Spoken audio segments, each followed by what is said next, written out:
Les pratiques érotiques tabous pour les femmes. Bonjour à tous, bonjour à toutes, c'est Fabrice Julien, coach et auteur expert en séduction et sexualité, et dans cette vidéo on va voir les pratiques tabous pour les femmes. Alors, il y a une différence entre une pratique taboue et une pratique bonne, d'accord? Il y a des choses qui sont tabous en sexualité, alors ça dépend des gens, tu as des gens qui ont moins de tabous que d'autres, etc. On va prendre ici une moyenne, mais que ce soit tabou, ça ne veut pas dire que c'est pas bon. Une femme peut dire je pense que ça se fait pas, je pense que j'aimerais pas, et puis c'est différent de dire en fait j'aime ou en fait j'aime pas, ou voilà. C'est vraiment très différent d'avoir des a priori, des préjugés, des croyances sur le sexe et la vérité. Tu vois, quand on se découvre, quand on fait des expériences, quand on essaye des choses, des fois on a des surprises qui vont vraiment à l'encontre de ce qu'on croyait, de ce qu'on pensait, de nos a priori, de nos préjugés, etc. Et c'est comme ça qu'on grandit, d'accord? Alors tout d'abord, un des premiers tabous qu'ont les femmes et les hommes d'ailleurs, c'est le sexe pendant les règles. Beaucoup de gens croient que pendant les règles, on ne peut rien faire, puis c'est sale, et puis voilà.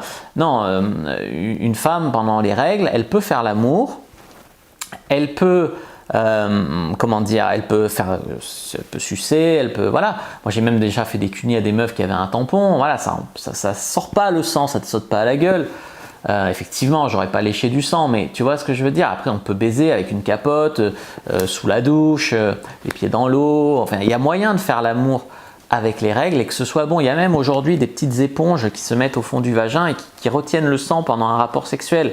Et donc, tu peux avoir un rapport sexuel sans avoir la bite pleine de sang pendant les règles. Donc après, c'est vraiment des croyances, des a priori, c'est impur, c'est ci, c'est ça dépend des croyances, hein.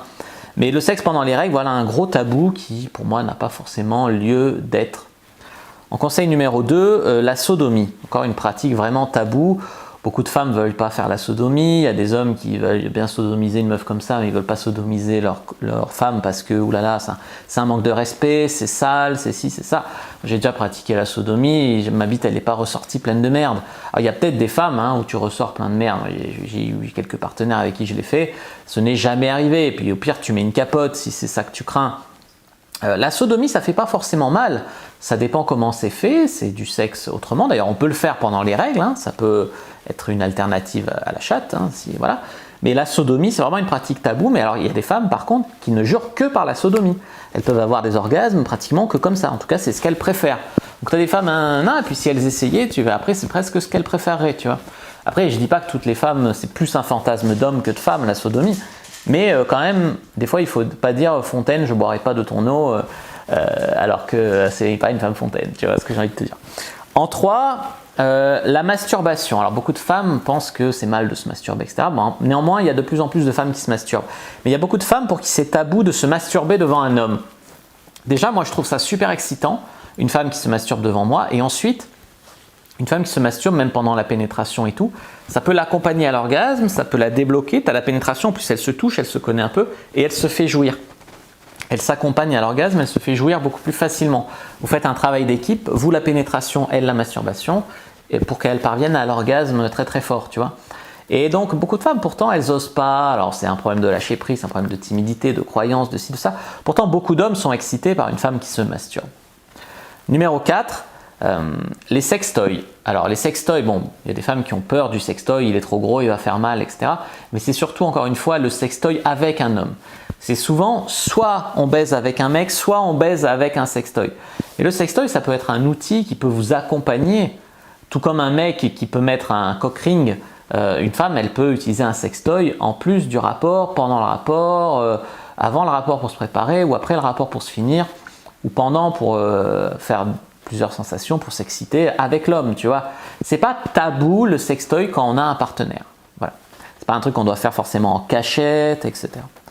Et numéro 5, toutes les pratiques qui sont libertinage, BDSM, fétichisme, etc. Pour beaucoup de femmes, c'est même pas la peine d'y penser, une femme bien ne fait pas ça, etc. Pourtant, il y a beaucoup de couples qui se sont sauvés ou qui ont relancé la flamme ou entretenu la flamme grâce au libertinage ou grâce à l'échangisme. Il y a beaucoup d'hommes qui ont des fétiches mais qui n'osent pas en parler à leur femme parce que pour elles, ça va être tabou, ils n'osent pas, etc. Alors que le couple se porterait mieux et les gens se connaîtraient beaucoup mieux s'ils assumaient de parler de leurs fantasmes, de parler de leurs fétiches, parler de tout ça. Il y a beaucoup de femmes qui, dans le BDSM, aimeraient soit dominer leur homme, soit être vraiment dominées, attachées, fessées, etc. Et pourtant, ça a l'air très tabou parce que le respect, le machin, le truc. Pour moi, le respect, déjà, c'est relatif. C'est-à-dire que si tu baises mal ta femme, tu lui manques de respect. Il y a des mecs qui manquent de respect à leur femme parce que justement, ils les respectent trop. Et donc, ils n'osent pas bien les baiser, tu vois. Et donc, du coup, ils ont une mauvaise relation de couple et du coup, la femme les trompe ou la femme est insatisfaite, etc. Donc, le respect, il ne faut pas le placer là où il n'est pas. Bien sûr qu'on respecte les femmes. Maintenant, dans la chambre à coucher, le respect, il se place ailleurs que en dehors, tu vois, évidemment.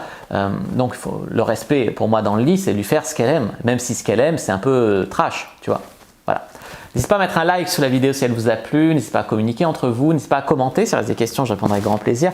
Vous abonner à la chaîne, activer la cloche pour ne pas rater les prochaines vidéos, me suivre sur les réseaux sociaux, Instagram, Twitter, Facebook. Rejoignez le groupe privé de la communauté de la Cyprine sur Facebook pour rejoindre les gens qui, comme nous, s'intéressent à la séduction et à la sexualité et téléchargez votre guide offert Comment une personne accro au sexe avec vous dans la description de la vidéo.